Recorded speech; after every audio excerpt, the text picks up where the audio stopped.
Mein Kampf and the Koran were comprised of the same raw material, and crafted in the same fashion.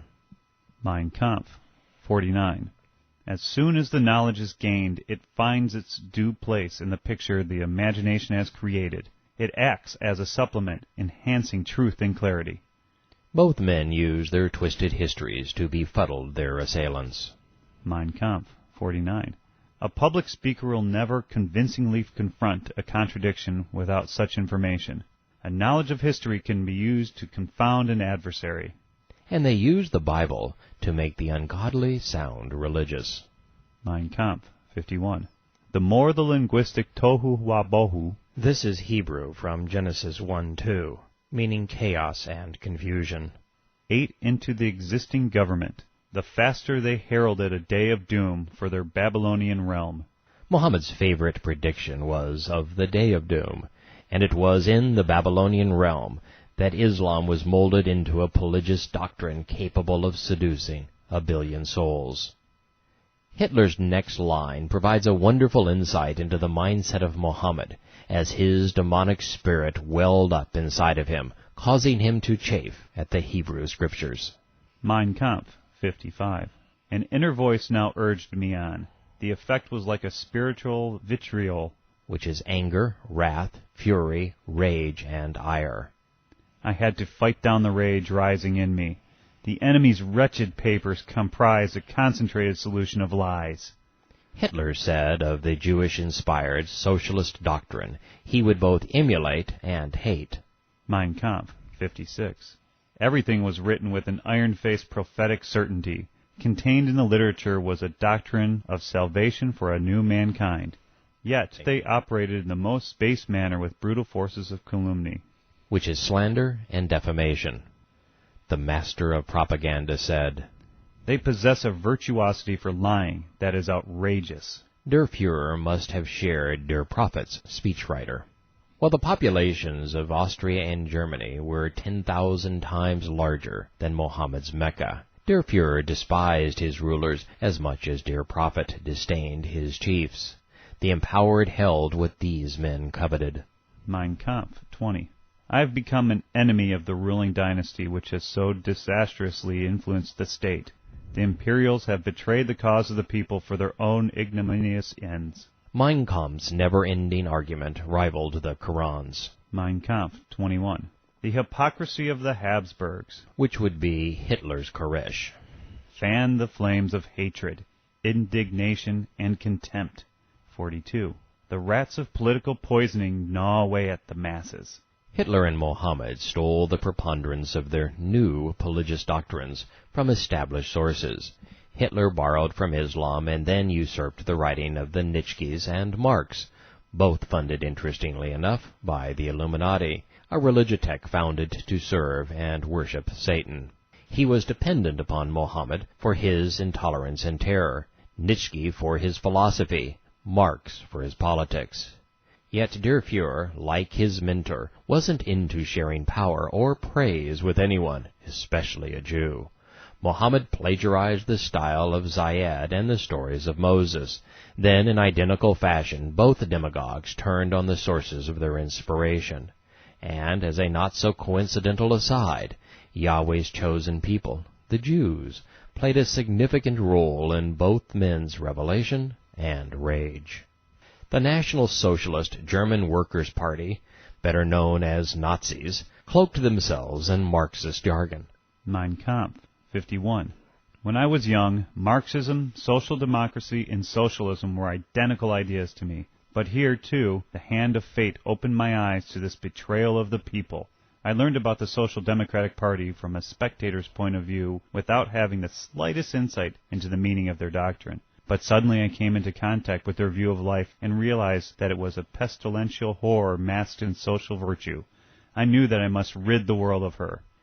Hitler's Reich was more controlling than Lenin's Russia. Labor, production, and all things economic were socialized, making his attack on Marxism as hollow as Muhammad's swipes at paganism and Judaism. And in like fashion, Muhammad initially saw no difference between his pagan past, Judaism, Christianity, and Islam. The Quran says, We make no distinction between them. But then, when they wouldn't surrender, Mohammed became enraged. His final surahs proclaim, Wipe the infidels out to the last. Hitler blamed the Jewish Marx for having turned unions into his personal playground, just as Mohammed attacked the Quraysh for hoarding the Kaaba ink. Mein Kampf, 52. When I was told to join a union, I refused and was thrown out immediately.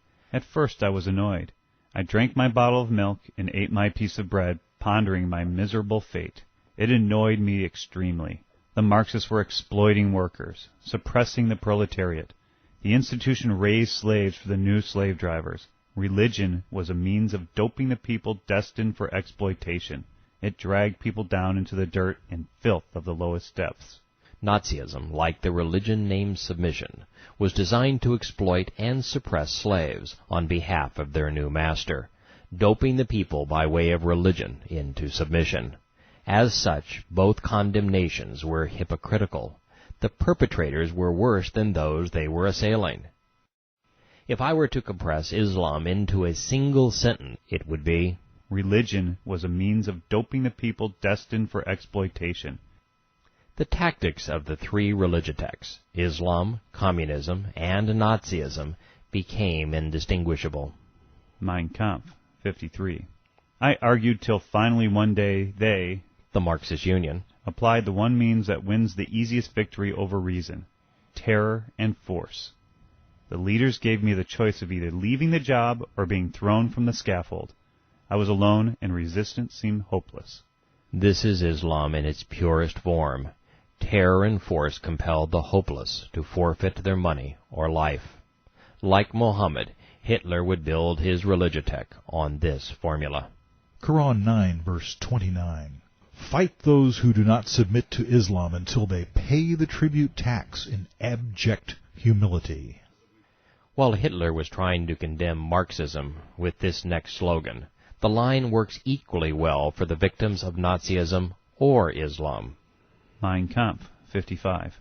Aware of the terrible working of this poison, only a fool would condemn the victim. This reminds me of the quote from Renan, the Islamic scholar who wrote, Muslims were the first victims of Islam. Many times I have observed in my travels that fanaticism comes from a small number of dangerous men who maintain others in the practice of this religion by terror. To liberate the Muslim from his religion is the best service that one can render him. The Koran, like Mein Kampf, acknowledges the source of its inspiration. Mein Kampf, 55. My eyes were opened to the inner causes of social democratic successes. I understood the brutal demand to subscribe, to only read red newspapers, read books, and to exclusively attend red meetings. Marxism was a doctrine of intolerance.